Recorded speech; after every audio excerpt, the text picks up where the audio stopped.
Okay, how you guys doing today? Well, you're so lucky to be playing golf. If you've decided to be a football player, you'll be finished after 3 years of playing.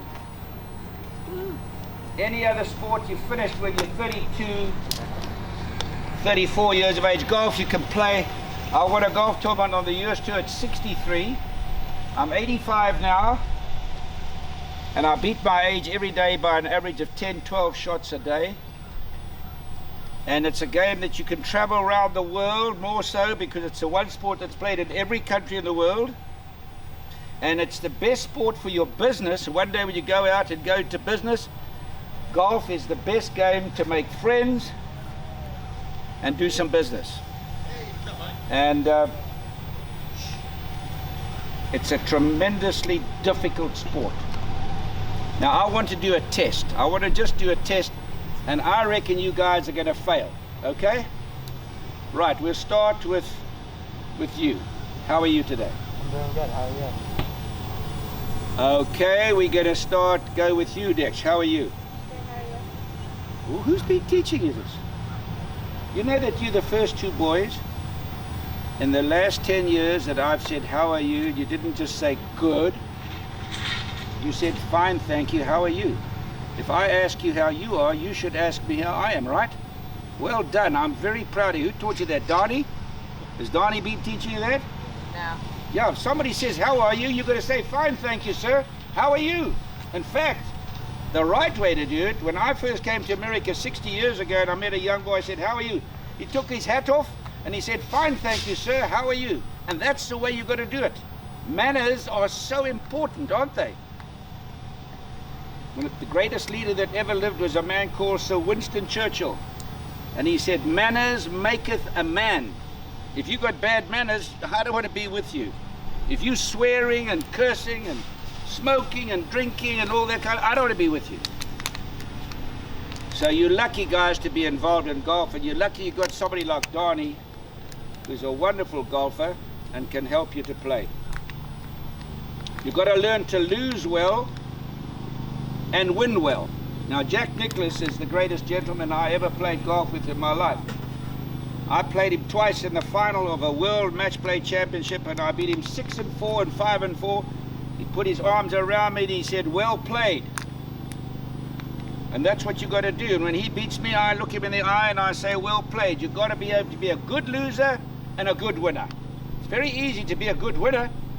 It's not easy to be a good loser. And you've got to have patience in this game. This game is the most difficult sport of all sports. You've got to have patience. And the other thing you've got to realize, how lucky you are to live in the United States of America. It's by far the greatest country in the world. And every day you should be thankful that you live in this country. And I've traveled more miles than any human being that has ever lived. And the things that these eyes have seen. Now I'm going to ask you a question. Do you have TV in your house? Yes. You have air conditioning? Yes. You have a car in your house? Yes. You go to school? Yes. You have 3 meals a day? Yes. You got clothes? Yes.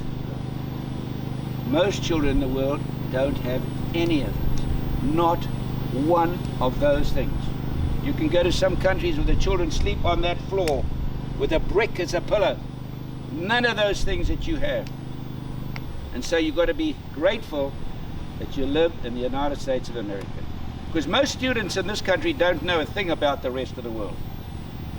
And I can tell you, you're so lucky. Right, now the most important thing when you're playing golf, when you're hitting the ball, is the stomach. See that? That stomach.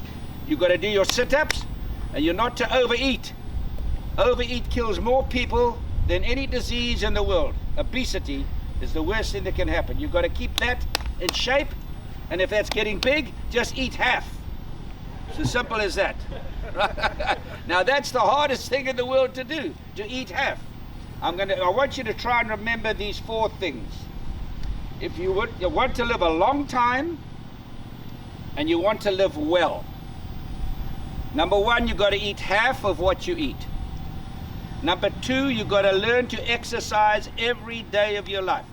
I'm 85 and I still push 350 pounds with my legs, and I do hundreds and hundreds of sit-ups, and I can move my body like a young man. Most guys are 85, they're like this.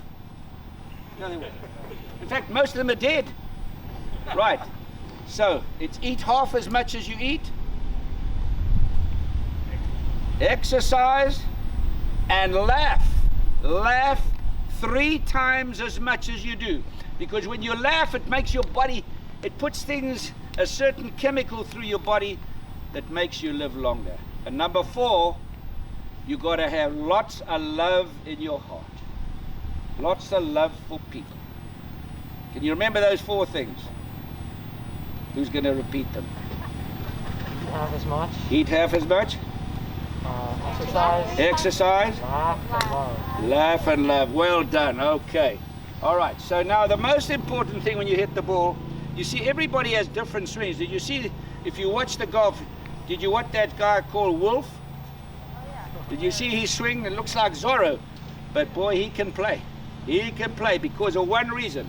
He takes it out like this, and then he takes those hips and he rotates the hips. See that? Rotates the hips like that. So that's the one thing you got to learn to do, is to make this stronger. And you don't make it stronger watching your phones all day and eating overeating. You've got to use your phones intelligently, and you've got to exercise. And you've got to learn to read. You've got to learn to speak properly. If you can't speak properly, you're never going to get a job. When you see that American flag, you stand up with your hand on your heart and you be proud of it. Because the American flag is not a Democrat, it's not a Republican, it's not a Jew, it's not a black, it's not a white, it's freedom. And if you don't like freedom, tell them to try some other country. Right. Yeah, so golf has been a wonderful experience for me in my life. I've had dinner or played golf or been in the White House with every president. I've just been given the Medal of Freedom, the biggest honor in America can be bestowed upon you. I've met prime ministers, sportsmen and sportswomen, been to the Olympic Games. You can imagine what a life I've had. It's been absolutely an experience that is second to none.